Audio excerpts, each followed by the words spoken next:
Hello Virgo, thank you for joining me for your monthly forecast for December.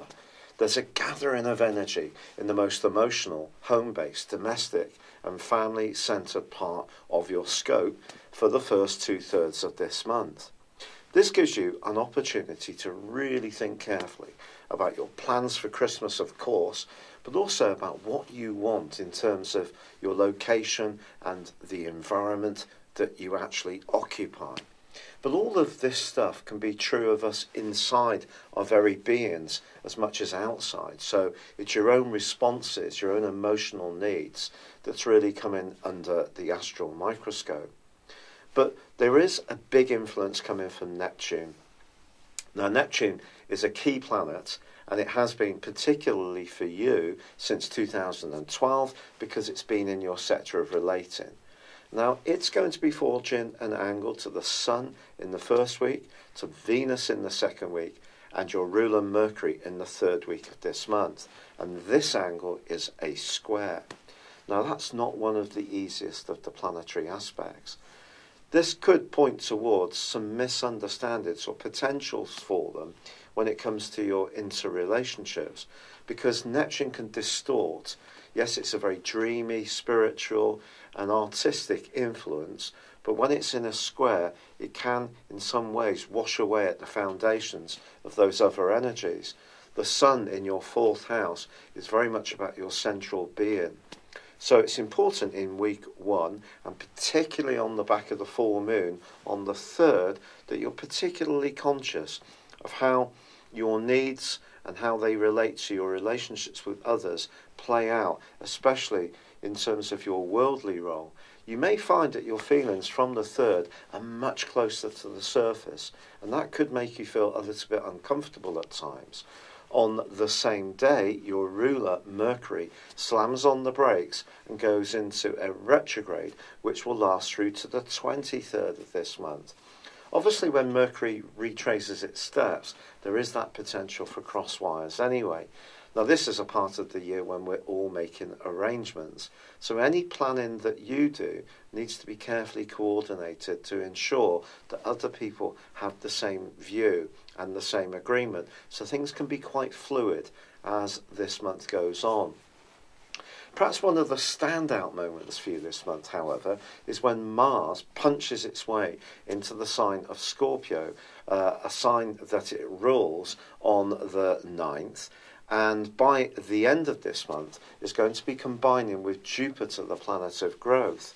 Don't be surprised if, as this year comes to a close, you find yourself wanting to interact more with people in your locality, be a bit more active. Perhaps that's going to be part of your New Year's resolutions. Or perhaps it's learning new skills or articulating more about the talents you have. But I do feel there's going to be a lot of energy gushing in as this year draws to a close, which will be very exciting for you. Now, in week 2, as I previously mentioned, it's Venus's turn to square with Neptune. If there is someone you're attracted to, you must keep your feet on the ground, because it won't be until the 18th, when there is a new moon in the 4th solar house, that you can relaunch your perspective when it comes to interacting with others. The 20th of this month is a particularly important date, because then Saturn moves into the sign of Capricorn. Now, this is the planet, the Zodiac sign, that it rules, and it's not been in this location for 24.5 years. This is going to see you becoming much more aware of your creative flair. Over the last 2.5 years, Saturn has been making you think very carefully about your emotional responses.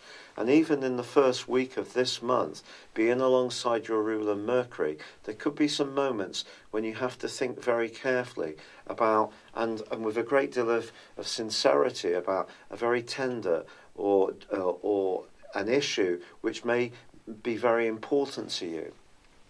Once Saturn moves, although Saturn is obviously quite a demanding influence, I think this is one of those transits over the next 2.5 years which gives you an opportunity to showcase your talents.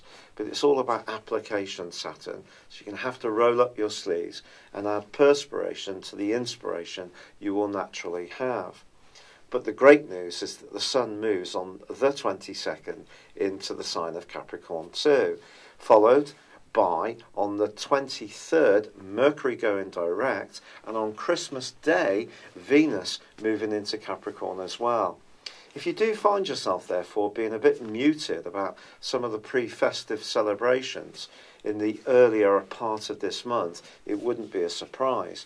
But I think the last 10 days of this month are going to see you in much more jolly, affectionate, and outgoing form. And if you're footloose and fancy free, this collection of energy between the Sun, Venus, and Saturn could propel a very important relationship into your world, or an existing one could take a giant step forwards. But communication is going to be at the heart of this, especially with Mars combining with Jupiter as the year comes to a close. I'd like to wish you a very happy Christmas, good luck, and goodbye for now. Hello, thank you so much for watching my video. I'd love you to join me at my Horoscope Ace app. You can find this at www.horoscope-ace.com.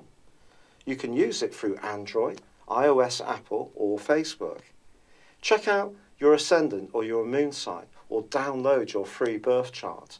There's all your favourite videos, plus there are daily, weekly, monthly and yearly horoscopes for general, love, Chinese and Indian astrology. If your passion is tarot, there's my brilliant 3-card money or love tarot readings too. And it's all there at www.horoscope-ace.com. Thank you.